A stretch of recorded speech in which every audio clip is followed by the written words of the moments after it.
As far as your brother is concerned, as far as Goldust, aka Dustin Rhodes, is concerned, what kind of valuable lessons has he taught you? Because if you really look at it and look at his career, he was always, the quote-unquote the natural. He was always good. As soon as he came in, you could tell he had something about him. Always was able to put on good matches.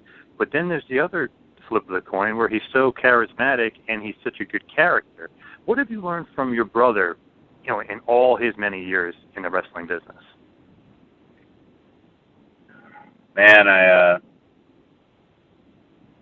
am very careful to answer this question because when I answer it, people think I'm just a dick. So I try not to. I'm trying to be as nice as possible. Like, I love my brother. I do, and what he's done in wrestling as far as carving out that character, that the Goldust character at the time he did, the Attitude Era, him being such a huge part of it, being able to roll forward. That's wonderful. But what he's done as a man, as far as in later in his career, he's essentially entering the prime of his career, and he's almost 50, and he's working like he's 20-something. He's completely sober in an industry full of people who say they've kicked drugs and alcohol but are lying to your face. My brother is not. He's 100% sober, and that's like, to me, that's the thing I'm most proud of. On the other hand, we are 16 years apart, so we do not know each other that well. So I always try to vaguely answer questions about him. We don't know each other that well. The most we got to know each other was when we tagged at WWE, obviously, and that was a total just killer time. It was just a great time as far as especially early on, because I didn't think we were going to end up being a tag team, and then we did end up being a tag team, and it kind of like caught fire, a little bit of lightning in the bottle with the Shield, and that was an opportunity I didn't think I was going to get because Dustin was out of our lives. Him and my dad had strife between them. He was out of our lives for a few years, and I didn't think I'd get an opportunity like that. So that was probably where I learned the most and where I got to know my brother the most.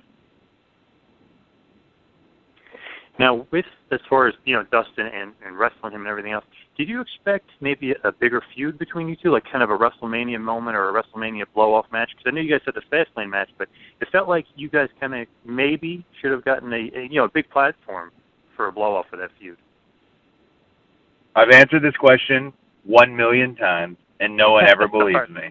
So hopefully you guys will believe me.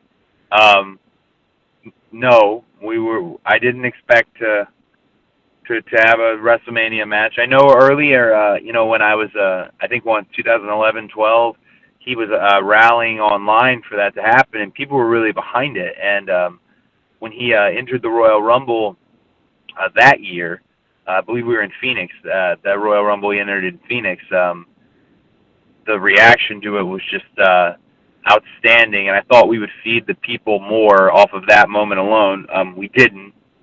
But no, our rivalry was never meant to be any more than it was. It was never meant to go to WrestleMania. I heard from the man himself who writes the checks what I was doing at WrestleMania and what Dustin was doing. So it was never meant to go there. And I guess fans just maybe thought it was, or I think that match sounds a lot better on paper because let's be honest with each other.